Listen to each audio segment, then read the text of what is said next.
Good morning, folks. I hope you're having a great day. New week, Tuesday. The word of the week today is past. Past, P A S T. Every week I try to cover one word and try to give you a different perspective so that you can identify the kind of relationship you have with that word. This relationship with words that we have affect how we live and affect the outcomes that we live by. So, what about the word past? How do you relate to that word?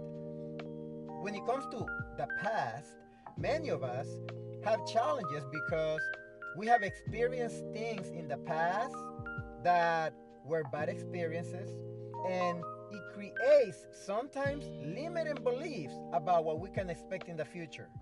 If you had a bad relationship in the past, now you don't think that there's a chance that you could ever find a good relationship. If you made a bad decision in the past, now you are constantly in doubt about any future decision, even when it is clear that the decision may be good for you. So, how do you relate to the word past?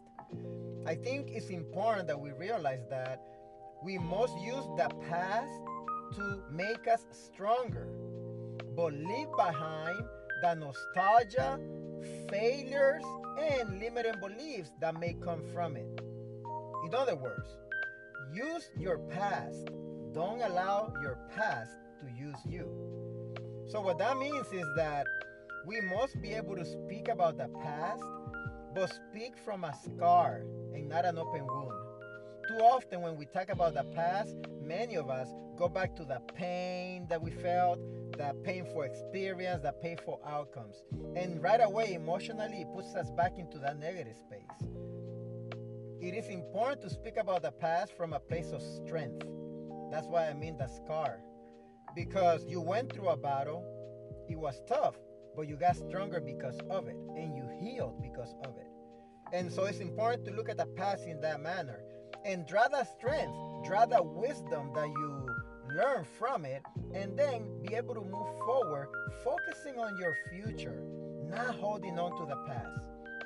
Because it is difficult to, frankly, build a better future if you're constantly thinking about what could have been or what may have been in the past based on those bad experiences. So, how do you relate to the word past?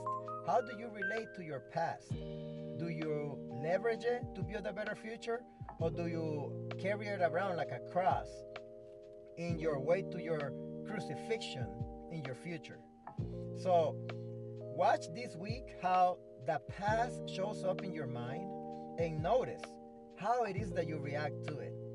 Do you live from the past, meaning gathering the strengths that He gave you and the gifts that He gave you, the lessons that you learned? Or do you live in the past from a place of nostalgia, constantly beating yourself up and putting yourself in a bad emotional space? Make those adjustments. Become more self aware and build a better future. See you at the top where the champions belong.